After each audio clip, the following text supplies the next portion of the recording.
Ça, c'est l'Afrique, un continent immense et fascinant qui fait 30,4 millions de kilomètres carrés, soit à peu près 20,3% de la surface totale des terres émergées de la planète. C'est le deuxième plus grand continent, juste derrière l'Asie si on considère l'Amérique comme formée de deux continents. D'ailleurs, l'Afrique et l'Asie sont directement liées par la terre, par ce qu'on appelle l'isthme de Suez, juste ici, et traversé aujourd'hui par le canal de Suez. Percé entre 1859 et 1869, ce canal permet aux navires de passer de la mer Méditerranée à l'océan Indien directement. Pour te donner une idée de la grandeur de l'Afrique, 8000 km séparent son point le plus au nord, le Cap Blanc en Tunisie, à son point le plus au sud, le Cap des Aiguilles en Afrique du Sud. Et 7400 km séparent son point le plus à l'ouest, Santo Atao au Cap Vert, à Ras Afoun en Somalie. D'ailleurs, quand on regarde un planisphère terrestre classique, l'Afrique paraît plus petite qu'elle ne l'est réellement. Et ça, c'est dû à la projection de Mercator, qui déforme la taille des pays à l'équateur. Pour faire simple, pour représenter la Terre, une sphère, sur un planisphère plat, on est obligé de déformer la forme des pays, c'est la projection de Peters, ou bien de déformer la superficie des territoires près des pôles, qui paraissent ainsi bien plus grands qu'ils ne sont réellement. C'est la projection de Mercator qui est un petit peu devenue une convention. L'Afrique est un continent divisé en 54 États souverains, et pour que ça soit plus simple à la compréhension, on peut diviser tout ça en 5 grandes zones géographiques. D'abord, l'Afrique du Nord. Tu y retrouves les pays du Maghreb, donc le Maroc, l'Algérie, la Tunisie, la Libye et la Mauritanie qui bordent la Méditerranée. Alors ici, tu remarqueras peut-être une frontière qui n'est pas aussi claire que les autres. En fait, au Maroc, un conflit existe afin de déterminer qui contrôle cette partie du territoire. Des tensions entre le Maroc et la République arabe sahraoui démocratique, proclamée par ce qu'on appelle le Front Polisario, sont bien réelles puisque les deux parties revendiquent le territoire. Je pourrais t'en faire une vidéo complète si tu le souhaites. Et pense bien à t'abonner pour ne pas rater les prochaines vidéos. À droite du Maghreb, tu peux aussi retrouver l'Égypte qui fait la jonction avec l'Asie, notamment par la région du Sinaï, une péninsule égyptienne géographiquement située en Asie. Et puis enfin, le Soudan. Ensuite, on a l'Afrique de l'Ouest, composée d'une quinzaine de pays, à savoir le Cap-Vert ici, le Sénégal, la Gambie, la Guinée-Bissau, la Guinée, le Mali, le Niger, le Nigeria, le Bénin, le Togo, le Ghana, le Burkina Faso, la Côte d'Ivoire, le Libéria juste là et la Sierra Leone. Après, on a l'Afrique centrale, composée de 9 pays, le Tchad, le Cameroun, la République centrafricaine, la Guinée équatoriale, Sao Tomé et Principe, le Gabon, la République du Congo, la République démocratique du Congo et puis l'Angola. Voilà, maintenant on a aussi l'Afrique de l'Est, composée de l'Érythrée, de Djibouti, de la Somalie, de l'Éthiopie, du Soudan du Sud, de l'Ouganda, le Kenya, le Rwanda, le Burundi, la Tanzanie, la Zambie, le Malawi, le Zimbabwe, le Mozambique, les Comores, Madagascar, Maurice et puis les Seychelles. Tout ceci constitue donc l'Afrique de l'Est. Et puis enfin on retrouve l'Afrique australe, avec la Namibie, le Botswana, l'Afrique du Sud, le Lesotho et puis l'Eswatini. Tous ces pays sont entourés de différentes mers et océans. En tout, le continent africain compte 26 000 km de côtes et 39 États souverains possèdent un littoral. Donc tu as quand même toute cette partie qui est enclavée sans accès à la mer ou l'océan. Ici à l'ouest, on retrouve l'océan Atlantique Nord. L'océan Atlantique Sud est juste là, avec entre les deux ce qu'on appelle le golfe de Guinée. À l'est, on retrouve l'océan Indien et les deux océans sont séparés par ce qu'on appelle le cap de Bonne-Espérance. Plus haut, on retrouve la mer Rouge, puis la mer Méditerranée. Cette géographie unique en fait un carrefour entre l'Europe, l'Asie et l'Amérique. Par exemple, le détroit de Gibraltar qui sépare l'Afrique du continent européen ne fait que 14 km de large. En parlant d'étendue d'eau, l'Afrique a la particularité d'avoir un tiers de sa superficie totalement dépourvue de points d'eau, soit près de 10 millions de kilomètres carrés. Alors évidemment, quand sur son continent on compte le plus grand désert chaud de la planète, ça aide. En effet, le Sahara couvre 8,5 millions de kilomètres carrés. À noter que le désert de sable ne représente en fait que 20% de sa superficie, le reste étant des surfaces rocheuses. Si on reprend un peu l'hydrographie de l'Afrique, 4 grands bassins concentrent la majorité des plaines et des points d'eau d'Afrique. D'abord, on a le bassin du Nil. C'est la région des grands lacs qui alimente le cours du Nil, avec notamment le lac Victoria, qui est le deuxième lac d'eau douce au monde en termes de superficie et en profondeur. Le Nil, quant à lui, couvre plus de 6700 km, et un truc qu'on ne sait pas forcément, c'est qu'il est issu de la rencontre du Nil blanc avec le Nil bleu. Le premier prenant sa source dans le lac Victoria et l'autre dans le lac Tana en Éthiopie. Le Nil est ainsi le deuxième plus grand fleuve au monde derrière l'Amazone. Ensuite, on a le bassin du Congo, avec notamment le fleuve Congo. Le bassin du Niger, avec le Niger, troisième plus grand fleuve africain, et puis le bassin du Zambèze, avec le fleuve Zambèze. En ce qui concerne les forêts forêt, elle couvre quand même 1/5 du territoire. Dis-toi que le bassin du Congo est la deuxième forêt tropicale au monde. Elle s'étend sur plus de 3,6 millions de km² et 6 pays, du Cameroun à la République démocratique du Congo. En termes de relief, on peut diviser l'Afrique en deux. Si on tire un trait de Port-Soudan juste là à Lobito, juste ici, on aurait donc une Afrique haute à l'est et une Afrique basse à l'ouest, à l'exception du mont Cameroun qui culmine à 4070 mètres et la chaîne de l'Atlas. Et si on regarde la carte topographique du continent, ça confirme plutôt cette théorie, avec toutes ces hauteurs dans la partie est de l'Afrique. Concernant les frontières de l'Afrique, on peut se demander pourquoi nombre d'entre elles sont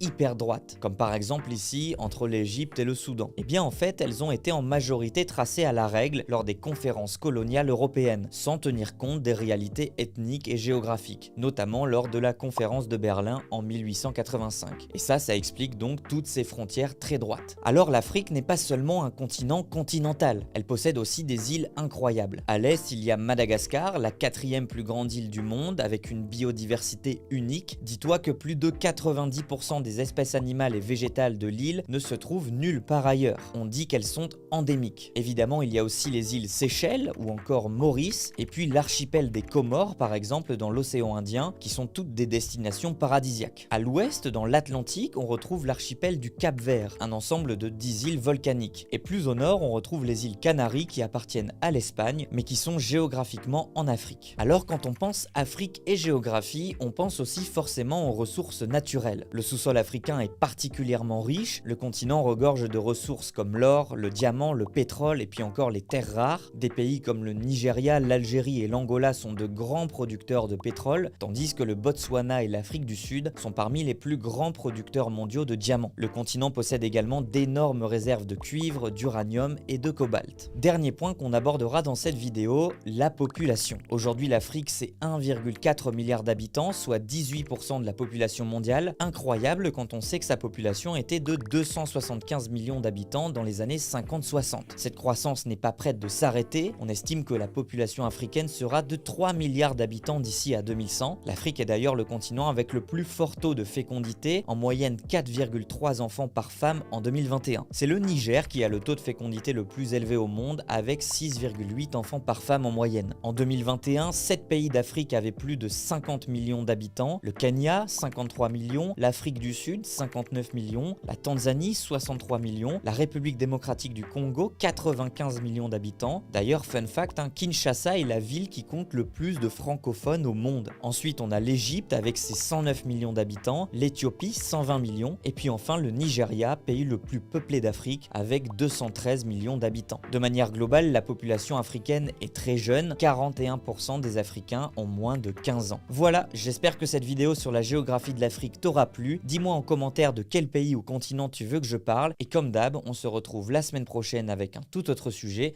Ciao! J'ouvre les yeux, je prends de la hauteur.